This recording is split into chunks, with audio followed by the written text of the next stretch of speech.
They say she left camp at 7:15 that morning, zipped her red jacket, shouldered her pack, and sent me a quick text. Just routine. But something in that message didn't sit right. She wrote, "Don't worry about getting stuff for the 100-mile wilderness." Short-clipped, like she was talking to herself, not me. It was the last thing she ever sent. 2 years later, we found the phone, and it had tried to send 11 more. Before I go any further, tell me where you're listening from in the comments, and tap that like and subscribe if stories like this ever brushed past your own life. Every single click helps bring another name back into the light. She should have been there by 5.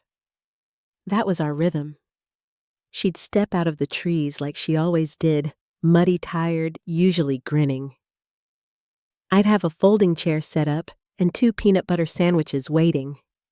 But on July 22nd, she didn't come. By 6, I'd started glancing at the clock more than usual. By 7, I wasn't sitting anymore. I was walking the edge of the lot, listening for boots on gravel. At 9, I turned the car off and just sat in silence, trying to give her a little more time. It wasn't like her. Not even close. She was slow, sure, but never careless. Never late.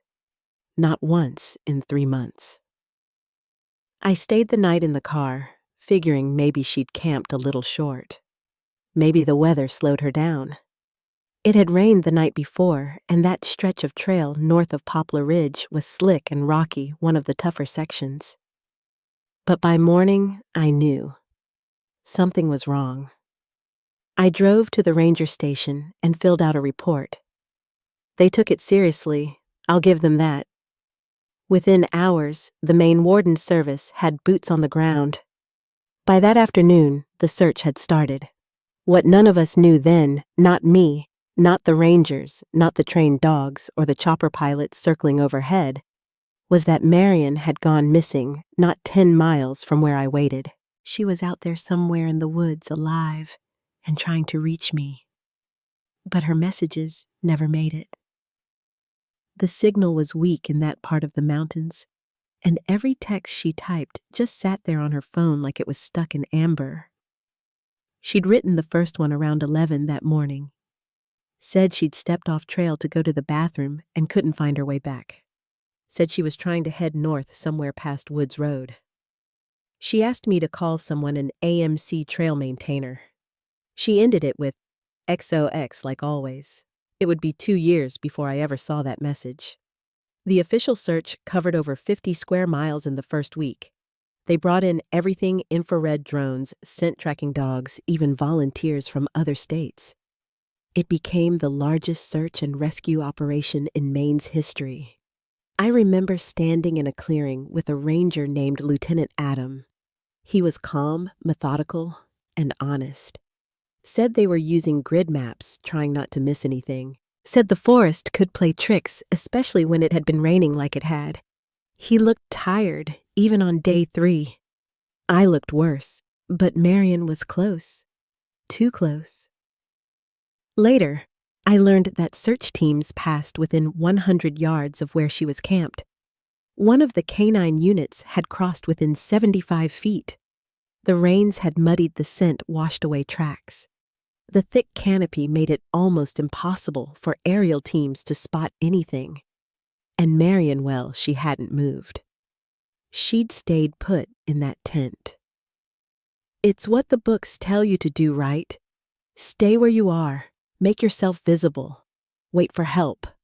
But in this case, the trees kept her invisible. She couldn't have picked a worse spot to hide in plain sight. And then there was the matter of her medications. She'd told me she was running low. We'd planned a resupply at Route 27. That was our system.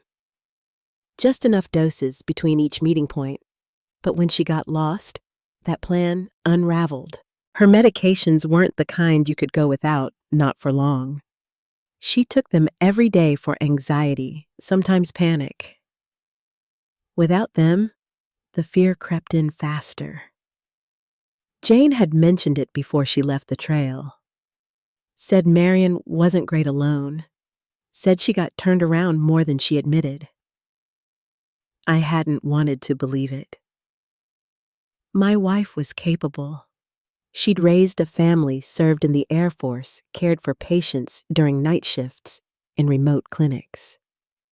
But fear is different in the woods. It doesn't follow reason. We kept searching for weeks. She'd been wearing a red jacket. That's what everyone said to look for. Something red through the trees. But there was nothing. They checked shelters, road crossings, even sent people to ask around nearby towns. A few hikers claimed they saw her after the date she went missing, but those tips fizzled out. One man swore he saw her at a diner in Vermont. Another said she was hitchhiking near Bangor. Every false lead chipped away at hope and time. Meanwhile, Marion was still out there, sitting in a tent, less than a mile from the trail.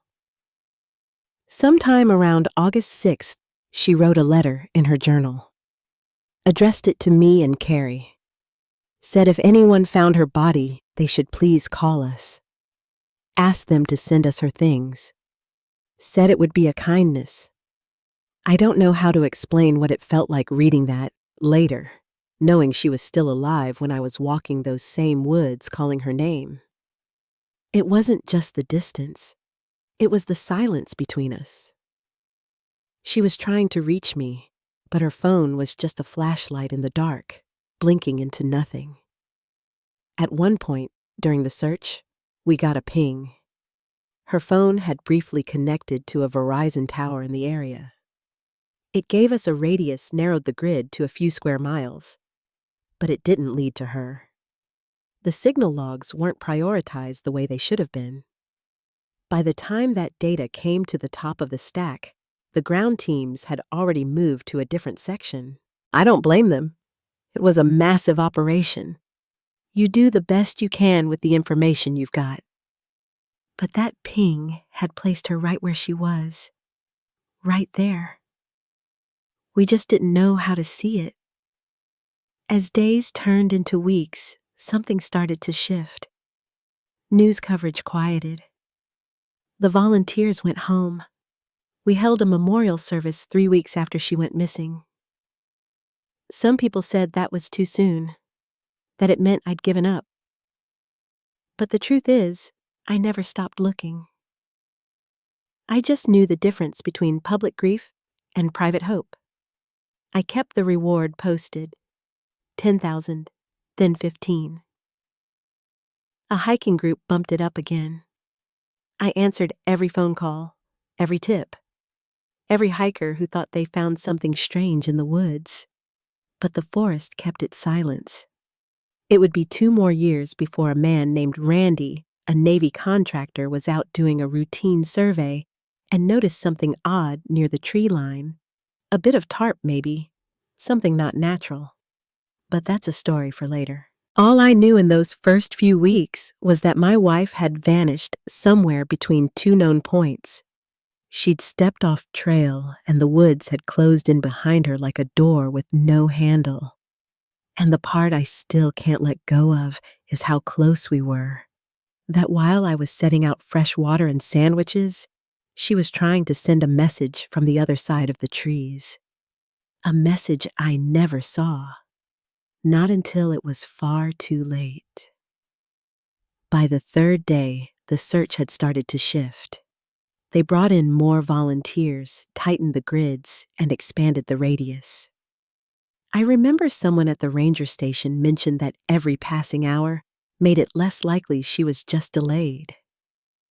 That was the word they used, delayed, like she was stuck in traffic somewhere.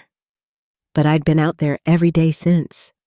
I'd walked stretches of trail that didn't show up on any map, stared into every clearing, every creek bed. It didn't feel like a delay. It felt like something had slipped through the cracks, and no one wanted to admit it. Jane called that afternoon. Her voice was tight, like she'd already been crying.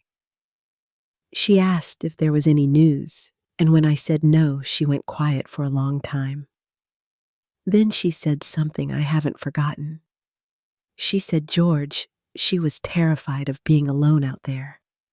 You know that, right? I didn't answer right away. I think I wanted to say I did know that I'd seen it, but I hadn't. Not the way Jane had. They'd hiked together from Georgia all the way through Vermont. Jane knew the trail, the signs, the unspoken rules. Marion had leaned on her for a lot of that. She'd told me that much herself. Said Jane helped with navigation, reminded her to check bearings, helped her find the blazes when things got dense. After Jane left, Marion had tried to act like it was fine. Said she was getting better, that she could handle solo hiking. But Jane didn't buy that. She said Marion had gotten turned around at least a dozen times before Vermont. Said once she walked a mile in the wrong direction before Jane caught it. And she told me something else. Marion would go out of her way to camp where other people were, even if it meant pushing further than she was comfortable. That she had a real fear of being alone in the woods overnight. I hung up the phone and just sat there in the lot outside the ranger office. I looked at the search map they'd pinned to the corkboard, colored pins, contour lines, notes in pencil. From the outside, it looked organized, precise. But I knew what Jane had just told me changed things. Marion wouldn't have wandered off the trail unless something was seriously wrong. And if she was off trail, she'd be doing everything she could to get back on it unless something was keeping her still. I told the warden about the call. He took notes, but didn't seem surprised. Said hikers get disoriented all the time. Said people panic and make bad decisions. That was the phrase, bad decisions. But I didn't like the way they said it. Like she'd already become a case file, a pattern, part of a system. By the end of that week, the local paper ran a headline that used the word vanished. It made my stomach turn. She wasn't vanished. She was out there somewhere nearby, and I could feel that we weren't looking the right way. I tried to raise the alarm about her medications. I explained what she took, how often, and how it might affect her if she missed a dose. I gave them the full list. Anxiety, mild panic disorder, sleep regulation. Nothing exotic, but things that mattered out there, especially alone. The lead investigator listened, nodded politely, then told me they'd pass that along to the psych team. But it didn't seem to change the search parameters. They still treated it like a standard disappearance. The trail community began to splinter too. Some stayed and searched. Others moved on. And then the rumors started quiet at first, just hiker talk passed around campfires and shelters. One man claimed she'd staged it, said he'd seen it before people walking away from their lives. Another suggested she'd met someone on the trail, and maybe it wasn't an accident. I heard whispers at the gear shop in town, people saying maybe I wasn't telling everything. Maybe there was trouble at home. That was the hardest part, I think. Watching people turn her into something else. Watching them turn me into someone else.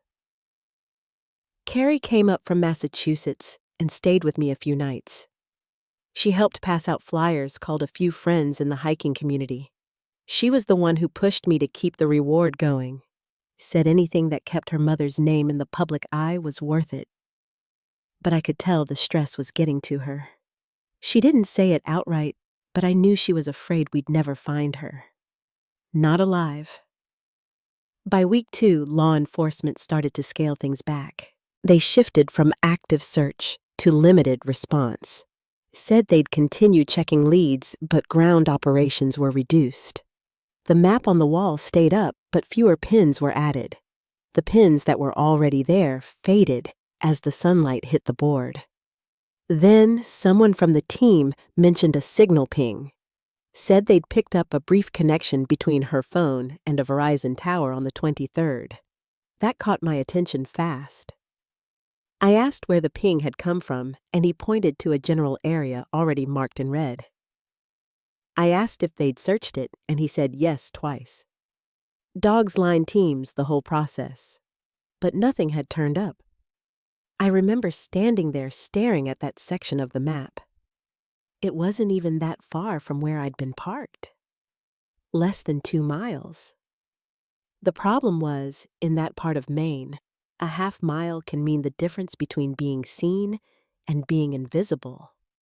The trees don't open up like they do in other places. The forest floor is thick, low brush, fallen trees. Nothing reflects light. And if you're under canopy, even the choppers can't see you. I started going out alone after that. Not deep, just to the nearby access points. I'd walk slow eyes on the ground, calling her name like I still expected an answer. A few times, I thought I heard something a voice movement, but it was always wind or animal or just my own mind trying to fill the silence. One morning, just before August, I drove out early and parked off Woods Road. I walked in from the south edge where the ridgeline starts to slope. There's a spot there where the trees thin out, and I remember thinking, if I were Marion, I would have tried to get there. Open space, easier to be seen, but I didn't find any sign of her. Not then. That night, I sat by the camp stove and stared at the phone. I still had her last message pulled up, the one from Poplar Ridge, the one that actually sent. Don't worry about getting stuff for 100-mile wilderness. I stared at that sentence over and over. It wasn't a trail update. It wasn't logistics. It felt like resignation. And that's when I started to wonder if she'd already known she was in trouble. Not because she was lost, but because she was scared of what might happen if she got lost. Like she was bracing for it. Like some part of her knew. And if that was true, then maybe we weren't looking for a woman who wandered off trail. Maybe we were looking for someone who got swallowed by fear long before the forest ever closed in. After the second week, the silence stopped feeling temporary. The search base was still there, but it didn't hum like it used to. The coffee urns sat half full. The maps on the folding tables looked sun-faded. And I stopped hearing the radio chatter through the trees. It was like the whole thing had slipped from emergency into endurance. People were still trying, still walking those woods, but the urgency had dulled. I could feel it in the way folks looked at me when I drove in each morning. They weren't expecting anything new. They were just waiting for the calendar to turn. But I wasn't. Every night, I went back through my notes dates, sightings, weather patterns, the exact mile markers of where she'd last been seen. I'd read over the old logs, the records Jane had shared about Marion's hiking habits, her pace, even what she'd eaten that week. And the more I studied, the more something started to shift in my head. I stopped thinking of her as missing. I started thinking of her as misplaced, like a detail in a photograph you can't quite focus on, but you know it's there if you stare long enough. What made it worse was how normal life kept moving around me. Every day cars came and went from the visitor lots. Day hikers arrived with trail mix and cameras looking for summer views. Couples on vacation, parents with kids. I remember watching one man tie his son's shoelaces and thinking that used to be me. That used to be us, back when the woods meant something else. And then there were the dreams. Around the third week, they started getting sharper. I'd hear her voice in the tent, not panicked, just calling like she always did when she came out of the woods and couldn't find the car right away. I'd wake up in the middle of the night with her name already in my mouth. I started keeping a notebook next to the cot, writing down what I could remember, just in case it meant something. The ranger station had a radio board, one of those dry erase maps with pins and weather updates. Some of the searchers wrote little notes beside their names, wind direction, what terrain they'd covered, anything odd they'd noticed. One morning, I saw a note that said, bear signs, ridge trail faint. One tent print, maybe. No coordinates, just a circle around a clearing half a mile north of Poplar Ridge. It had already been marked off in blue covered twice. I asked about it, but no one could confirm what the tent print meant. Could have been old. Could have been someone else's. It was around then that I started to notice how people began to doubt without saying it out loud. The questions changed. They didn't ask if she had food or shelter. They asked how stable she'd been, if she'd ever seemed disoriented before. One officer asked me directly whether Marion had ever talked about giving up the trail. I told him no. She'd sold our house for that hike. She'd mapped every segment. She had it memorized in a way most folks never could. Still, I could tell where the conversation was going. Some people thought she'd wandered off for good, walked away from the trail, and maybe from everything else. One theory had her hitching out to Vermont, another somehow to Florida. A hiker down south claimed to have shared a hostel with someone matching her description. But the timelines didn't line up. The weather reports didn't either. I tracked every sighting, cross-referenced every detail, but nothing held water. Carrie came up again the following week.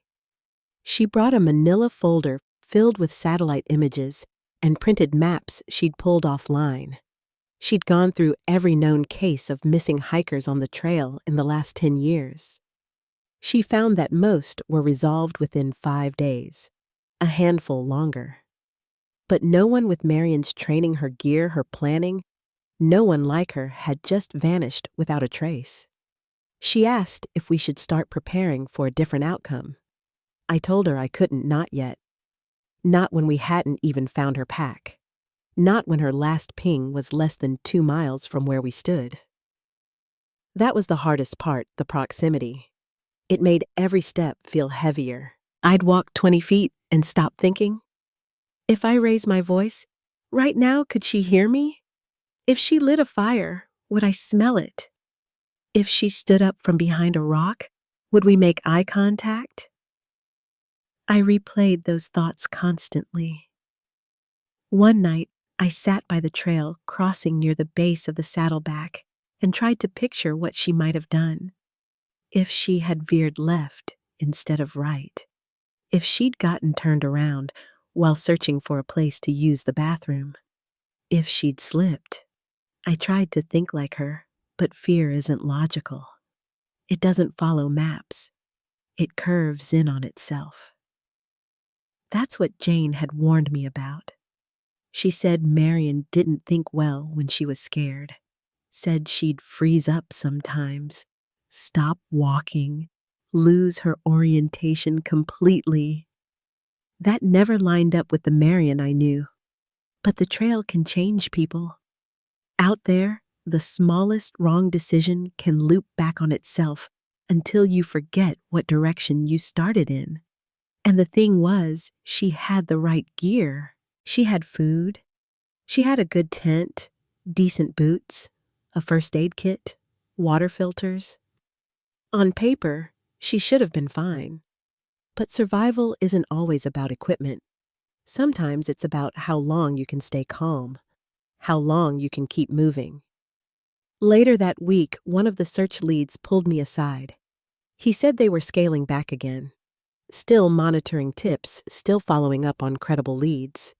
But the big grids were finished. The core areas had been cleared 3 times over. I nodded, didn't argue. But I knew we hadn't found her because we hadn't understood what we were looking for. Marion wasn't hiding. She wasn't lost in the way people get lost with a twisted ankle or a broken compass. She was trying to stay found.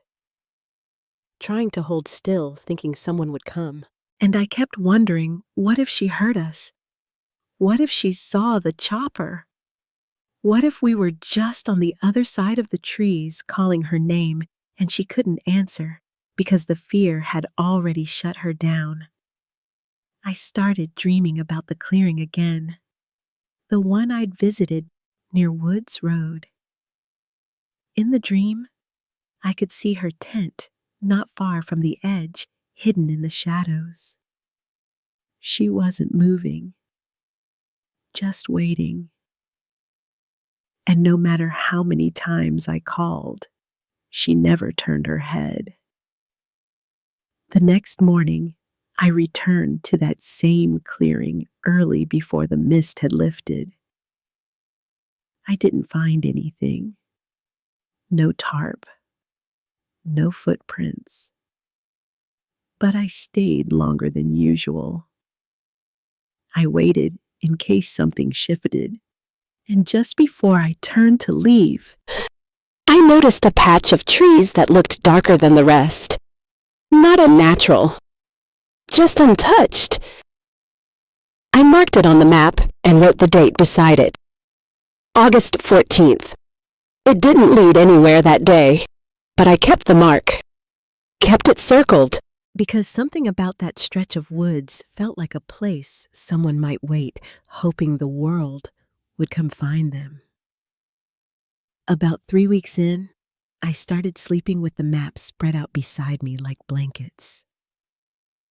I'd wake in the middle of the night and run my finger down ridge lines and fire roads, tracing and retracing the loop between Poplar Ridge and Route 27. Most of the marked grids had been walked, some of them twice, and still nothing. No tent, no gear, no Marion. But I kept coming back to that clearing I'd circled on August 14th, north side of the Saddleback, just shy of a scrub pine patch that didn't look like much until the light hit it from the west. I couldn't explain it. There was just something about that place that made me feel like it was holding its breath. Carrie had gone back home by then. She'd offered to stay longer, but we both knew she had to return to work, and I wasn't ready to leave the trail anyway. Every morning, I'd pack a few sandwiches, water extra socks, and walk back into that same stretch slower each time. I started to notice things the teams had missed, broken branches that bent against the natural line, old boot prints hardened by sun and time. I wasn't trained like the wardens, but I knew how Marion walked. I could almost hear the sound her boots made when she shifted on loose gravel. She had a way of favoring her left knee, always a half-second pause before putting her weight down. One morning, I came across a strip of flattened undergrowth that led off-trail at an angle just shy of 40 degrees. It was faint, barely visible, but wide enough to suggest someone had passed through with a full pack. I followed it maybe 30 yards before it disappeared into a tangle of blowdowns. That was common up there. Storms would knock whole trees sideways and block out light for weeks. But what caught my eye wasn't the trees. It was a small stone placed deliberately at the base of one of them. Just one smooth gray rock against a dark patch of moss. It didn't belong. Marion used to leave stones like that on trail markers when she wanted to signal she'd stop to rest. A habit she picked up from Jane. I marked the coordinates and took a photo with the old trail camera I kept in the glove box. I brought the image to the lead warden, but by then, their operation had narrowed to responding only to active tips. He looked at the photo, nodded once, and said, "We can send someone by, but we already swept that quadrant." I didn't push. I just went back the next day myself. By the end of August, the official narrative had started to harden. The reports used words like presumed deceased and no indication of foul play. There was talk of closing the case unless new evidence surfaced. That was the phrase they used, new evidence. As if we were talking about paperwork. I kept my focus on the terrain. That's when I started thinking more seriously about her phone. We'd never found it, and no signal had gone out except that one brief ping early on. But I knew Marion kept her phone charged and off unless she needed it. That was part of our system conserve battery check it only at shelters. If she'd sent any texts after getting lost, they hadn't reached me. But that didn't mean they weren't still there. A phone will store unsent messages. I looked it up. Even drafts could hold GPS metadata timestamps, even direction of travel. If we could just find the phone, maybe we'd get a breadcrumb. I told all this to a guy named Wingard, an experienced hiker who had been coordinating independent search efforts through online forums. He and a few others had driven up for a long weekend in early September. We met at a trail pull-off and swapped theories over a thermos of coffee.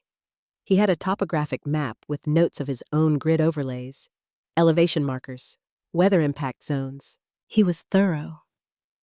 At one point, he said flatly, "If she was in that area, she's not anymore." He didn't mean it unkindly, just practical. But the words stayed with me.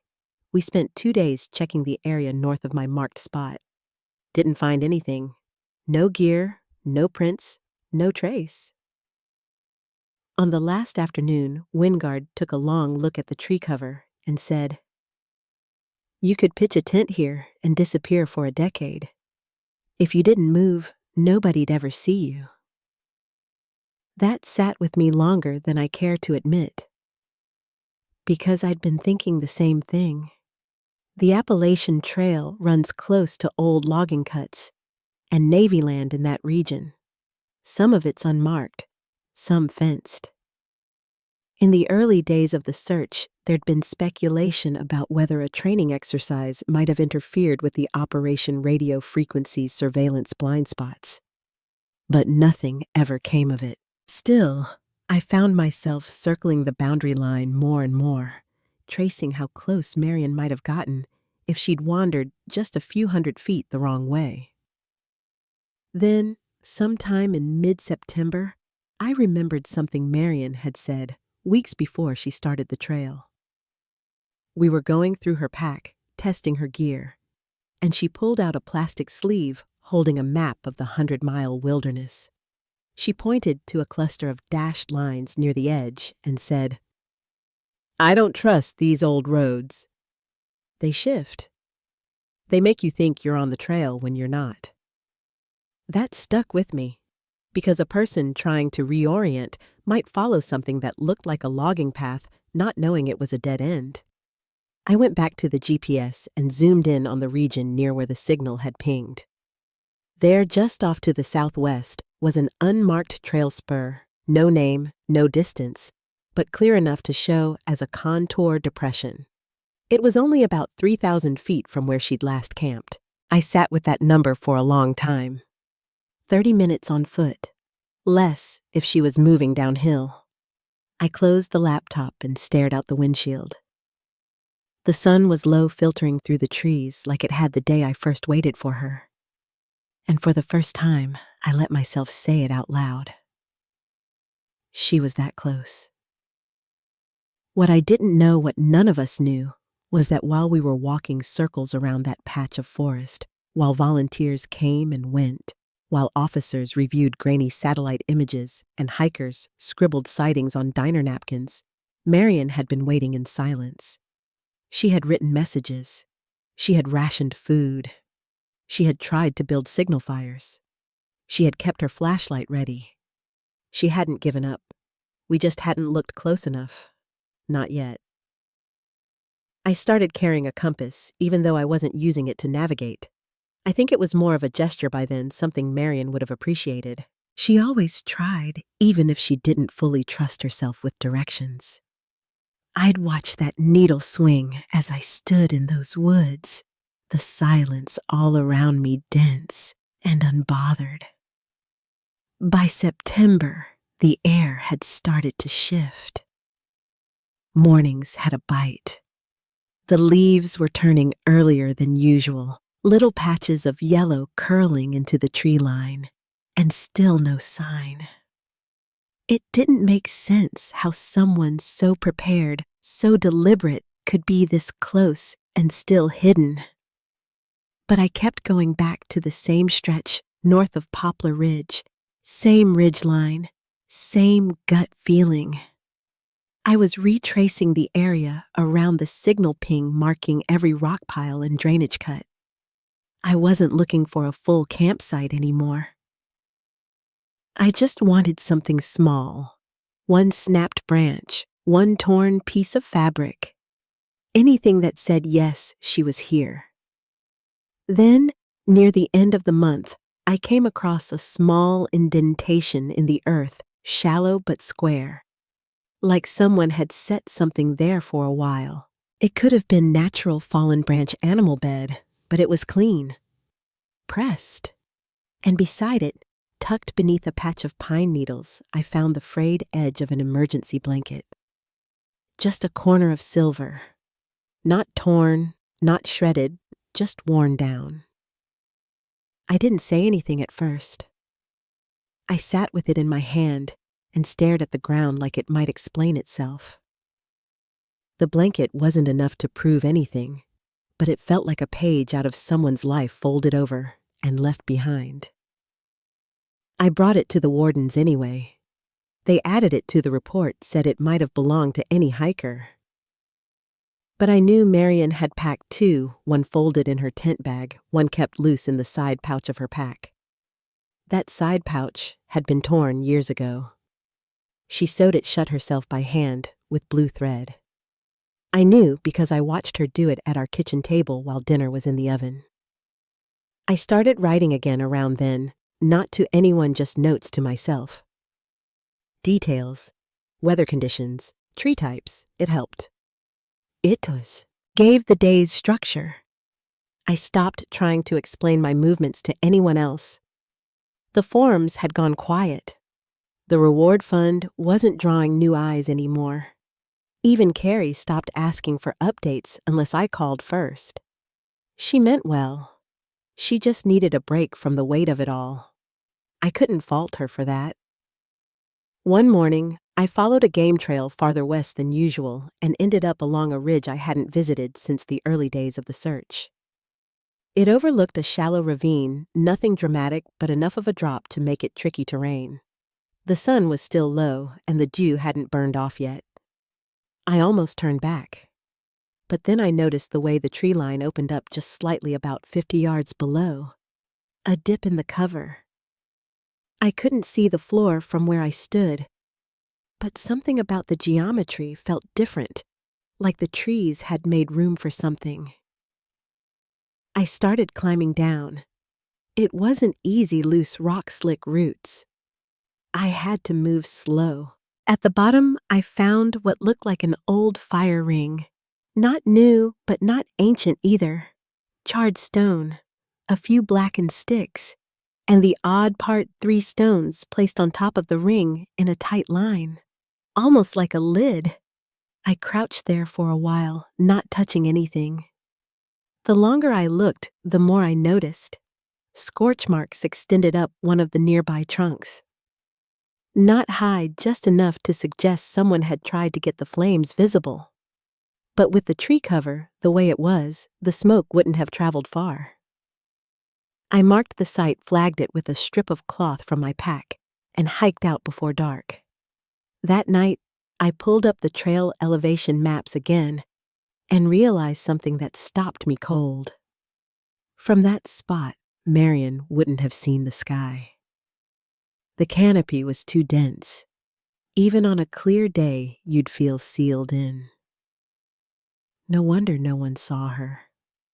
No wonder she never saw help. I brought a ranger out there the next morning. He was younger, sharp, and quiet. Carried a notebook he actually used. We spent an hour combing the area, but nothing else surfaced. No pack, no phone, no journal. Still, he nodded when I pointed out the fire ring. Said it was consistent with attempts at signaling, though it might have been a few months old. I didn't correct him. I knew what I felt. And I knew Marion. She'd have tried. Even when afraid. Even when unsure. She wouldn't have just waited. What I didn't know then and wouldn't learn for over a year was that she'd written every day, that there was a journal out there hidden with her gear that held a full account. She'd kept it dry. She'd labeled it. She'd even written our names on the inside cover.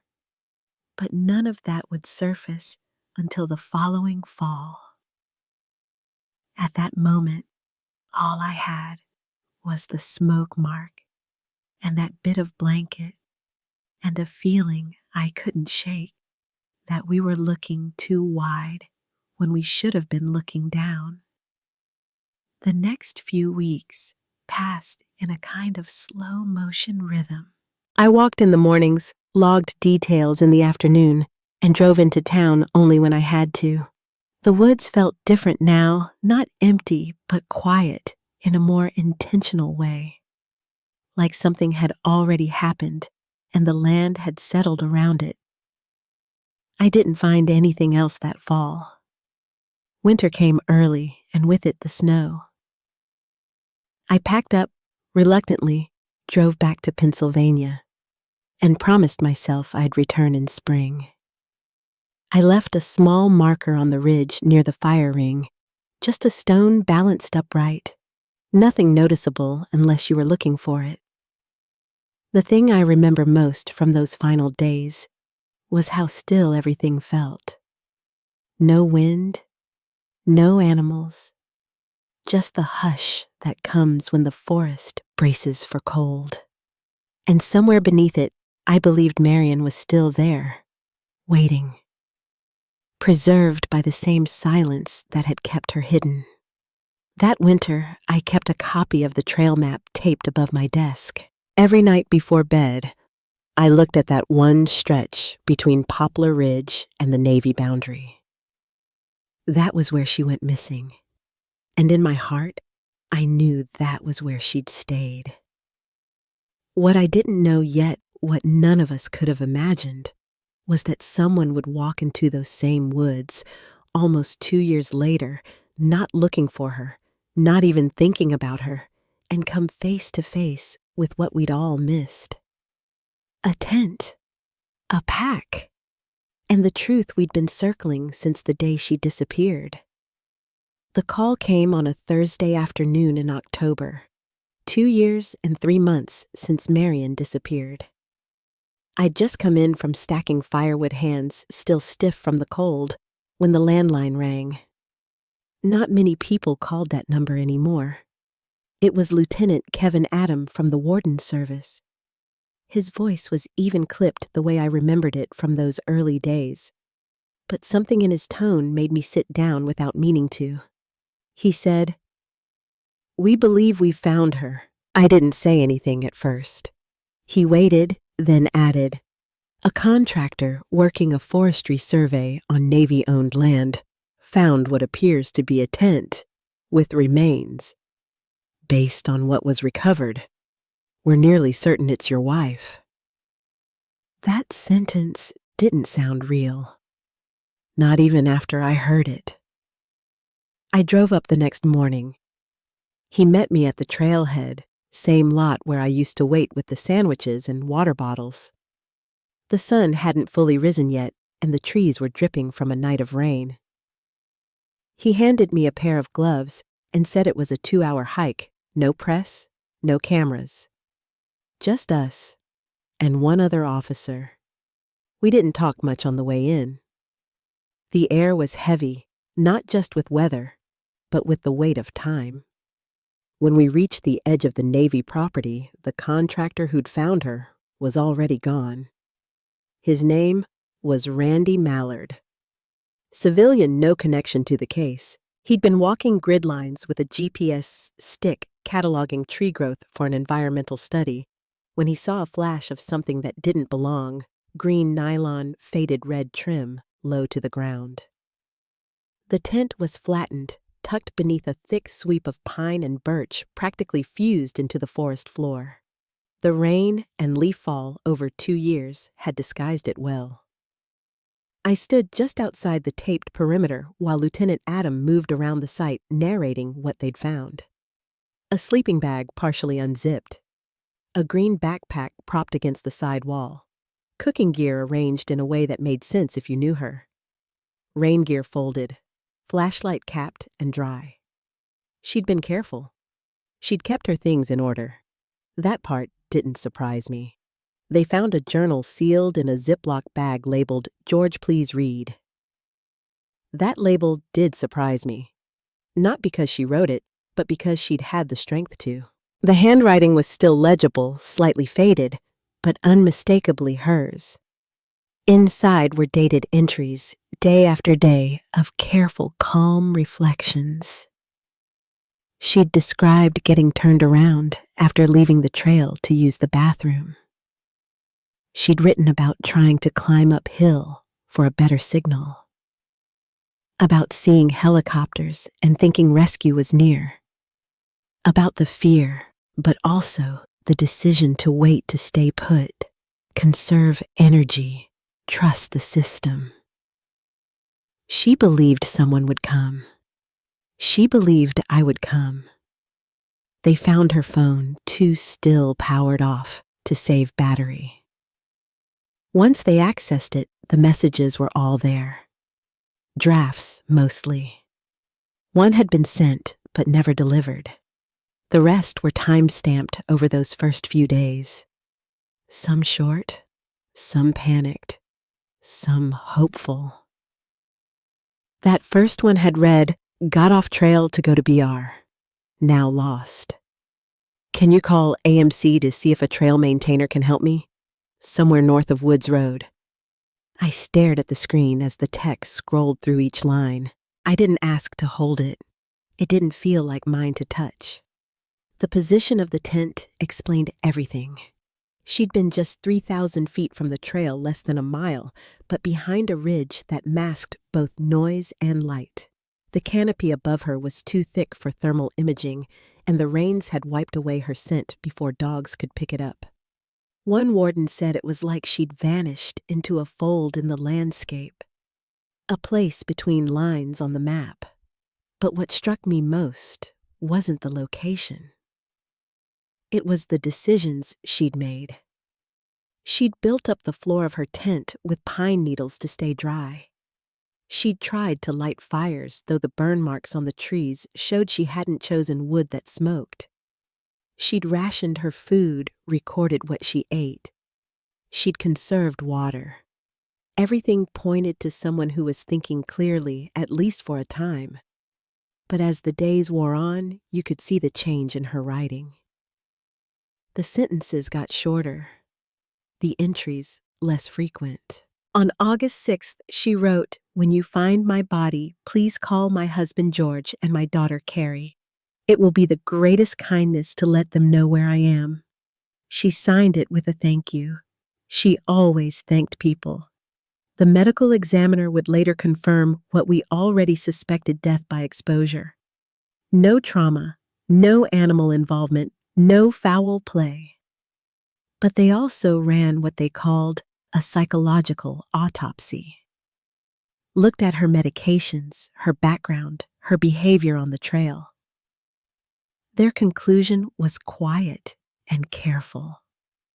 They believed Marion had experienced something known in survival psychology as wrong-way syndrome.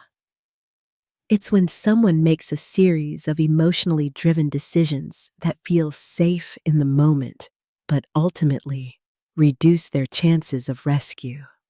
Staying put under heavy cover, avoiding movement, not following water or obvious terrain lines. It's common in cases where fear becomes the dominant factor.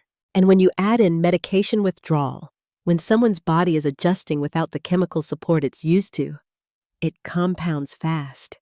Anxiety becomes paralysis. Hope narrows into tunnel vision. But none of that made her weak. It just made her human. We packed up what they recovered and took it back to the station. I rode with the evidence technician, a young woman who never once turned on the radio. The journal sat between us in a brown envelope. She handed it to me before I got out of the car and said I think she was really strong, That was all. But it meant something. I brought Marion home in early November. We held a private service, just Carrie, a few close friends, and me. I read a section from the journal where she described a sunrise she saw in Vermont. She wrote that the trees had looked like fire, and she wished I could have seen them with her. After the service, I returned to the trail one last time, just before the first heavy snow. I visited the site. The Navy had allowed a small cross to be placed there. Carrie had written on it in permanent marker, "I wish you were here." I stood in that clearing until the wind picked up and the cold settled deep into the ground. And in that silence, I finally understood what Marion must have felt. Not fear. Not at the end, but stillness. A kind of quiet surrender. She didn't die waiting to be rescued. She died believing she would be. That's a different kind of faith entirely. I don't know what's waiting beyond this life, but I know what I saw out there in those woods. She stayed orderly. She stayed hopeful. She stayed Marion. And now, at last, we could bring her home. After the service, things slowed down in a way I hadn't prepared for. For 2 years, everything in my life had been about the next step, what to search, who to call, which piece of ground to walk. But after we buried Marion, the silence wasn't about waiting anymore. It was about what remained. The questions didn't go away, not even with the truth laid out in front of us. If anything, they settled deeper. Why hadn't the ping been enough? Why hadn't they followed it harder? Why hadn't we moved the search just one ridge over, just one tree line beyond? There was no one left to blame, really. The wardens had done what they could. The volunteers had shown up. But I couldn't stop turning it over how someone so close could have been missed again and again by so many trained eyes. I spent most of that winter reading through her journal, just a page at a time. It was easier that way. I couldn't do more than a few entries before I had to stop and walk away. She had recorded the first night in full detail how cold it had gotten, how she'd tried to hike uphill to get a signal, how she'd returned to her tent once the light started to fade. She wrote about rationing her food, counting out almonds, sipping water in measured sips. She described the sound of helicopters overhead and how she thought for a moment that one of them had spotted her. That entry ended with "I stayed still, just in case they circled back." It hurt reading that, knowing how close we'd been. One of the flight logs from that week put a chopper less than 500 feet above her location. I remember sitting with the man who'd reviewed the aviation data. He'd circled the zone and said she was in the right quadrant, just beneath the cover. There'd been no break in the canopy, no movement, just green from above and stillness below. The journal made it clear that Marion had known things weren't going the way she hoped, but she'd also held on to a kind of stubborn trust. She wrote about believing I would find her. Not the wardens, not the search parties, me. That trust cut both ways. I'd told myself the same thing for weeks. That if I could just find the right trail marker, the right clue, I could bring her home. And in a way, I had. But not the way either of us imagined. The Navy allowed me to return to the site once the case was closed. No official escort this time. Just a pass and a signature. I brought Carrie with me. She hadn't seen the place, not in person. She stood back while I walked the perimeter. The tent had been removed, of course. The gear cataloged and boxed. But the impression of where she'd lived, because that's what it was, a place she had lived, was still there. The pine needles were flattened. The logs she'd arranged to keep the floor dry were still stacked. And in one corner, wedged under a stone, was a length of blue thread, the same kind she used to patch her pack. I didn't take it. I left it there. Carrie didn't say much on the hike out, but when we reached the clearing where the canopy broke for the first time in a while, she stopped and looked up. If she'd moved just a little, she said, and I nodded. Because I'd said that to myself 100 times. But Marion hadn't moved. She'd done what she thought was right, what the books told you to do. Stay put. Make yourself visible. Wait for help. She didn't know that the help couldn't see through trees, that the dogs would lose the trail to rain, that a signal ping only mattered if it made it to the right desk at the right time. After that visit, I let go of the maps, packed them into a drawer, and stopped marking routes. I started focusing on the smaller things, getting the garden ready for spring, repairing a leak in the roof that had been there since the second search season. I wrote a letter to Jane Mercer Marion's old hiking partner.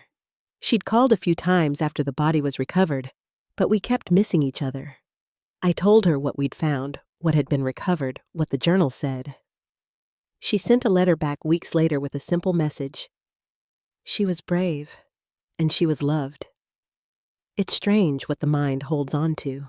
I kept thinking about the detail. No one could explain how she'd pitched her tent, just 60 yards from an open clearing, a space where smoke might have risen, where aerial teams might have caught a shimmer of tarp or movement.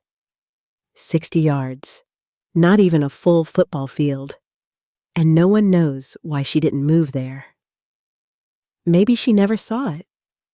Maybe by the time she noticed, she didn't have the strength. Or maybe she felt safer where she was sheltered, tucked in. That's the thing about fear. It doesn't always come loudly. Sometimes it just rearranges your sense of direction.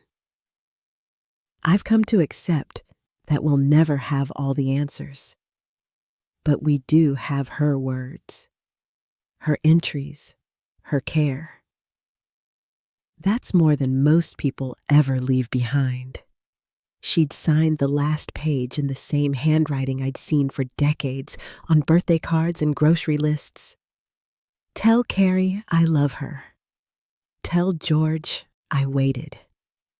And those 6 words were enough to hold everything else in place. Because they weren't about rescue. They were about being known. About not disappearing entirely. In the years since I've spoken to a few families who've lost loved ones in similar ways, people who vanished on trails or during solo trips, or out in places where time and nature move on without permission, some of them never got an answer. Others found what we found, a small piece of something that allowed them to stop searching even if the grief didn't end. What I tell them is simple.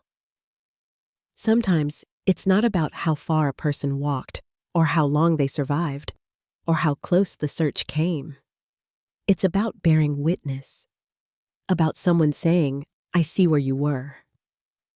I see that you mattered. Marion's story isn't just a missing persons case. It's a record of how hope can hold steady even as the world forgets to look.